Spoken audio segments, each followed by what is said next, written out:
Yo,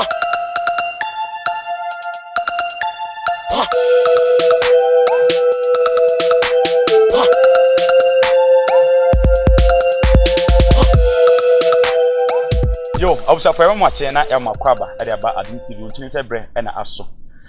Se dey duma de ne sitie na e ye Wonkyi. Ene nti ene Nyankopon adom ya ba nana Kodua ho. Ya ene ye bedi nkomo e dey afa ade bi a Ghana ene wiase e di yenya ya ye nim. Nkofo ate ade e fe no ensuo ye de ade. Ensuo ni nti e da kwa no ensuo e ba wiase.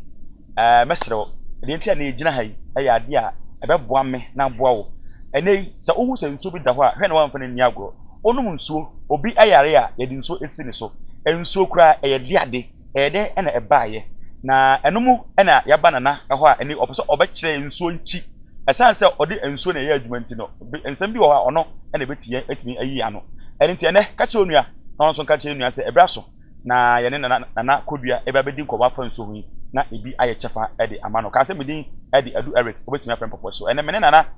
Kodua ono ene yam guest na akwaba ya nyo na pacho bako de obade ade o de obi hu obeka wo ya akra but hu hu mu de oso ana se ho ne susa me ho susa me ni pa krokro wa o ye ni pa krokro na hu mu de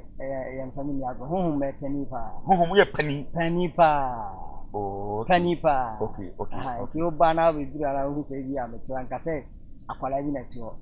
obi antimi fa oni agro debi obi antimi fa mi agro okay bai fo antimi fa mi agro obi ani wi aso betimi age na di agro ginyame obi antimi fa oni agro obi antimi fa mi ai se nyame nko a ginyanko ento abia na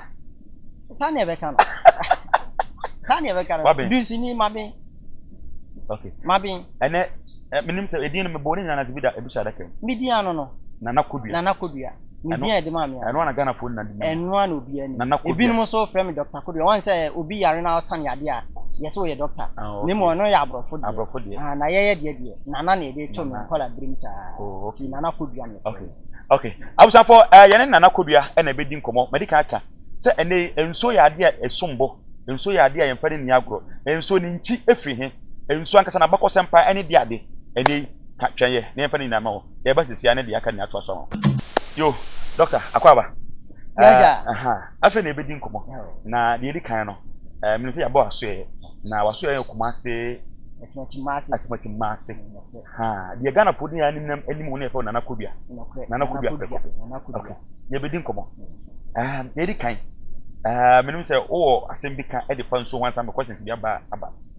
mini amdasi ma menchia mahwefo ne atiefo nyina mechia obi bia omomo abuchiri a omba ha ne omba suomu ne omomo Ghana ha nyina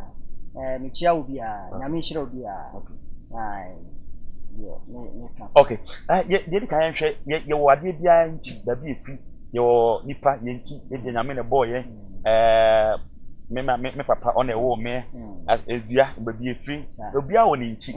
ye di nkomo afa nipa nchi ho bebre ene yaba natural ba bia Nyankopon ade ama ye tima ye nim adekro wona wo so nsuo wona wo nim nsuo ye ka se nsuo a nsuo he fa na nsuo firi ba ye nsuo ni nchi firi he yo me da se nsuo nchi efiri Nyankopon twedi ampon bo soro bo asase nyame o bo soro bo asase a wo bo nipa no wona bo nsuo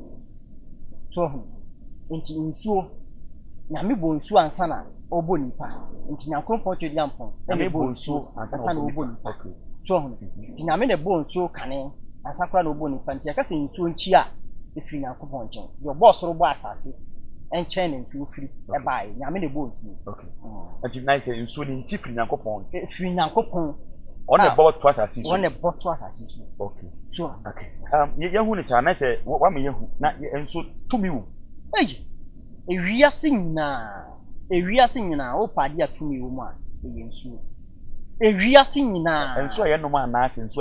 ensuo da ho a etene enya abula obi atuo nya de ye nom so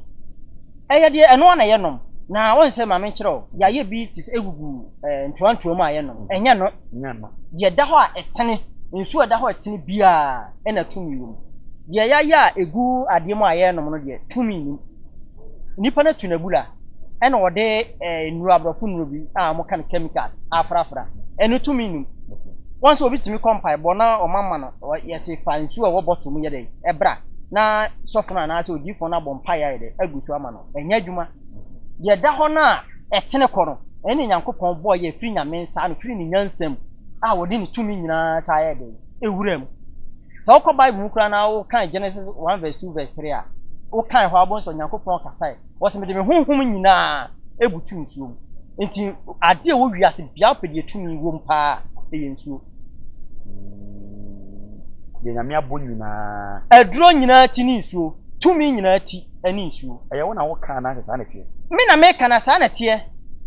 Ghana for ye nsua ye nkoye chinkosua de ka ye ntu nsuo ntontwene ka hu nsuo ka ntu ade fin mu ka ye nkotu gold hunu nsuo nse nsuo basa nsuo na tumi wo eche bibia enyam na bi sa tumi ni ye de ehiem nyankopɔn bɔ soro bɔ asase ene tumi ye de ehiem me ne ni wo na wo ani ede na me hu se nsuo tumi wo ede na kire ede na tumi sa wo pese wo hunu se nsuo tumi wo mu a di sa wo ba me ho na bibi hia wa sa wo yare o ana wo pese otukwan o se bayifo bi hawa wo ba ha wo be hunu se nsuo se tumi wo se bayifo bi hawa wo ba ha wo ba chi bayifo no se bayesu ye tumi nsuo tumi ti bayifo ensuo chiri bayifo e chiri bayibo nsam me se si ya me no ka se wa chiri bayibo nsam a wo de na wo ye bayihene pa e wo se hwiasa se si ya me no me no ka se wa chi no ne yere ne manyina wo ma ha wo de ne yere ba yare hwe oba ya na ase papa na ye no wabo no enso me ka se ya sofo akase ya wo Ghana ha nyina papa no na de ma me no ko ohunu enti ya kasa ade atumi wo mu a enni bone empe bone a eye nsuo enso mpe bone enso mpe bone bone ti sesen bone bi ti se krono adwama se bia wo yire wo hoyi na bia wo ba ha na wo yire fa wachi a e wo se nsuo chi no na wo kire ne se saade na nye enso nse nipa ntimi kwa asore enso na omo wi no wo nsuo ha wo ntimi yesa me mo ha me ntimi fa obi yire me ntimi fa ma basa basa enso empe ade a ye bone enti na se wo ko wi obi ade a wo fire nyame a nipa kro de ade ne beko bi se nyame se me de me honhom nyina butu nsuo enti wo bo nsuo dia nsuo bia so odin enso a wonim no bia wo nya boni din se ma ade se ya yira nam so wo tumi nti no enipa ne wi ade no oni ho na mu nya bodin se enso so masi ma ade se ya ade ayira hwehwe no mame a obekiri nipa kro sesi ya eno ne ade edikan a Ghana for ewiase nyina e wo so ohunu se enso tumi ye dai ewom wo kajetia no wo sika ayira no so atiase eyira wo ho ano na enso ni nyina ho na mu boni din se eso ngabe obi afam sika hwehwe no mame obekwa kwachiri nipa kro sesi ya tumi wo mu anase tumi se nipa na ama hakwa na obodin kaka edi antro obi tumi fresh so ngabe na odi abodua antwan so nya na odi abodua o ma ha enso na nya nipa kro tumi wo ye gina national television so na yakasa wo enti ya nya we dia na so o obi yeri kaka mfobi nso ni mfobi yeri mfobi yeri empe krono empe eniema bia wa wugidi se eye bone abia nyame mpe no enu na nsuo mpe se no ntino sem de me honhom nyina ye dey enti nsuo na wote ho na nya bone ensuo no eye papa eye fita eye papa emame nkoye bone wati ase obi aso oba ha bia nso so no wotene onyini che wonsa wote ho a wonye bone nso ne ku nipa ntem ana meboa uwi obi ade esi ane eto aduru ebo odua okodu obi yire ne unu na wote ana sa wonya sa abonyina cha na wonyini che enne nipa mpa nyini che nti enda bone nti a nipa bebre pa bone nti no musuro nsuo wohunu ensuo ya de papa ensuo na ya de papa wo wiase chen bibia wo pese wo somsom pa ensuo enso ya somo no ya som nsuo on setete no na bible ma aye no na ya som nsuo ya som abosom na o man na muju ana ase ne munyu na ya ngome ya bisa wona na wonya mfie sen aha tie usakra na wo usa no se na Ghana tie davi ene Ghana asesa na nsesa ese de mehu se ebone adoso ewuo ene ne man kete ya pai ya titi niema no se ka ye koya chi a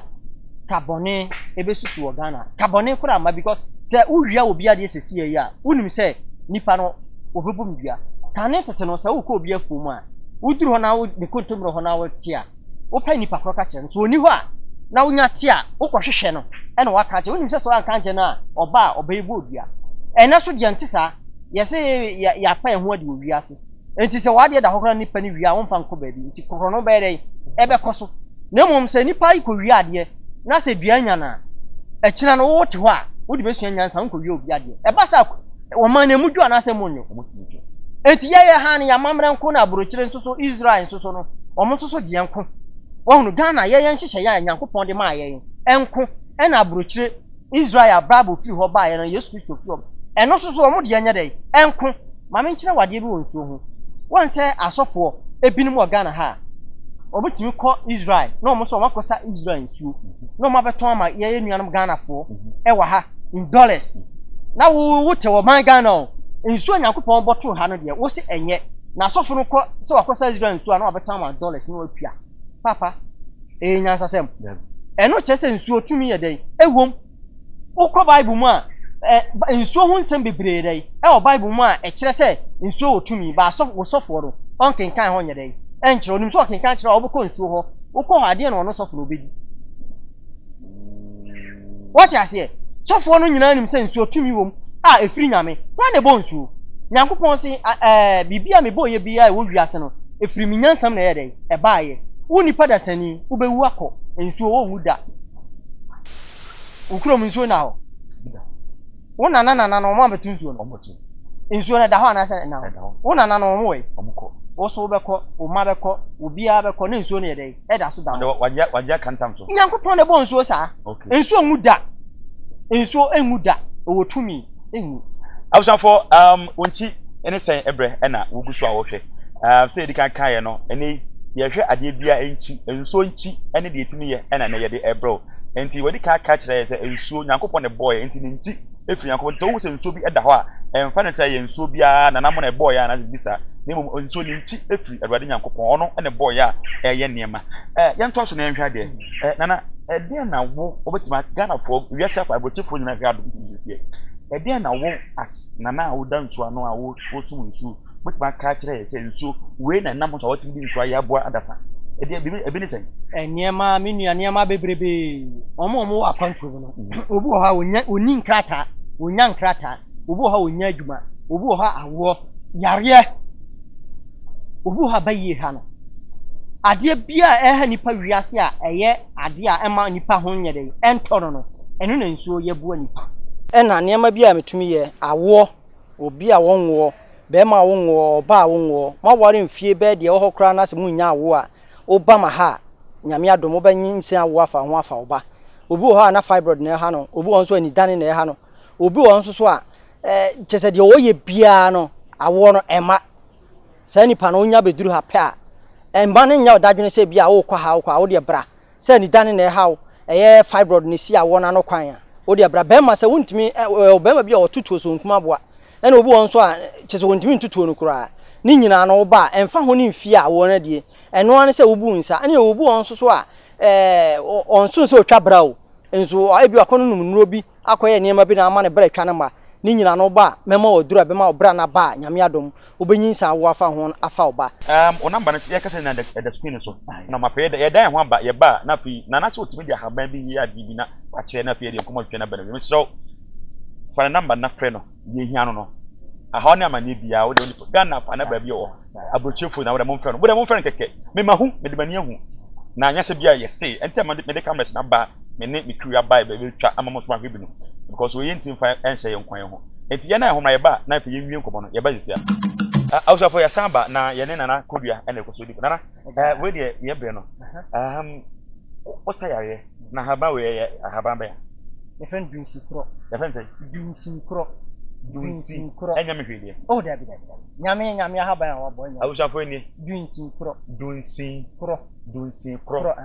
na obi anhwe na emom de ka ho na wo hu we eye mema duru mema ye mema duru mpaso wa ye mmere ya na obi tisese bi atensuo ho ye dura ya na omo gine se wo ye bonefo ohun ti bebre ba enchen ya na omo suro asofo no na aka nsema agu omaso enti eno na ya na mpesa mbo asofo na chi no omunya isa na omuni aduru anwa enya aduru we firi nyame nsuo ho na boy nyame ahaba we ho na boy nyame enti me di ho na ma na me ye adwuma nyame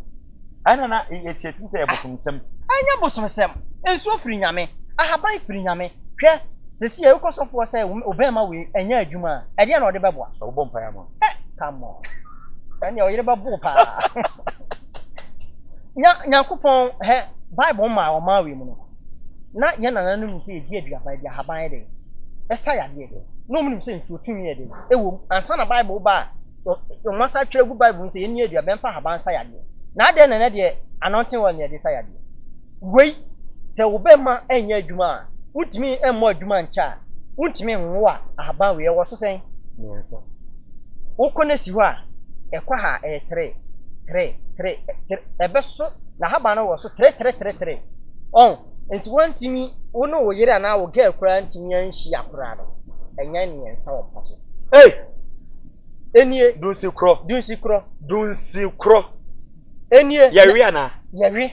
wo we ne ti aha wo nwe ene ma me we ya da bi wo nwe sa mama ya wo niam bia ya de eka ho we tete no wo be kro ye mpanifo no kokkrafo no ebia dem na bites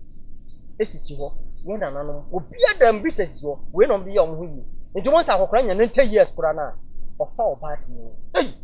ni me papa bibi wo wiase o me nana a na okita dro we tete no nya no enya no wo 150 ha me nana brefo ani ye fra na benfo wo 150 me sia ye fra na kwaku antwi nana kwaku antwi odi adro nja me no wo maduasa oni won so wote so bai na wiase ye den esesa esa na abeduru so amso nti wo de se na wiase na ye den asesa wate ase enti haban we adwuma eye no wiase no ya na ye me yase binu pemema duru a na omni number bi ebi pe duru a na omni number bi na ada asem braha atumati mase ana on freme aha na ya ha na obenya aduru a eye ye kan say natural eye nyamensa no a ye mfa hwe nya den emfrem a wo di ko mu a enya oboni bia enya ohwe ade am de ye adwuma wa ha ye niam mienu nsuo ani ahaban ni nyina fi ho na boye Nyankopon nti wo ba ha obanya me fi sanity okay apart from we no ade yare na otini say what can stroke ene etwere edam o pa yade pa wo wiase a edene pa etwere edam stroke mesa obi abodam otini say yare abodam for Ghana bebre me ntimi kwache omo pinti asase na okwa sa gisa wo de hye no na ade ba hye mensa ne ya ye ho mamre wo asuom ansa ne atimi ya haban ye aka no won se de nti ame wo ba ha ya de no pa na ekọ no wonim asuo wotumi nti susum bi ene hawa ye nya de ma asuo na sisunsun kro ano kwan ya de na awura ni mu no ahaban ko yimfiri ho eti enipa ba ya na no ho aye de atọ no ena se yenyi nipa mfa ne ntu hwa na oda ho da bi wodi hye bi da ba bi na unhunu so a yini brem wa ha na mensa ne ade edam mesa etwere mesa stroke mesa edutuo mesa duabo oba ebeda na yama ewu ha na ni tie ne ya sebe okasa na pampan obu ha koku sebe okwa ajanan so a umema asem yi enie enti wo ha bia wonam wo wiase onkrata asem sa onkrata asem na wo abroche na wonya wo pese wo kwa abro utu kwan wa ya nyeye obu ha okwa na sunsunboni di nanim enti okwa embassy okra na ye mfa ne visa nyede emma no ye hwe na nse kura na ne passport o ye be ma o enso ni buroni ni be hwe no na ye oba na da so oba nso so a na ye be ma enti efiri tete no pese otu kwan a ye nante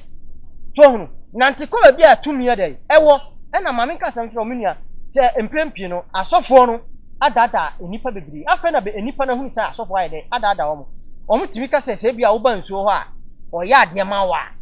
na wasai ede ade for Friday akan ho so saw yade a na wasai ma yade for Friday akan anya no kore da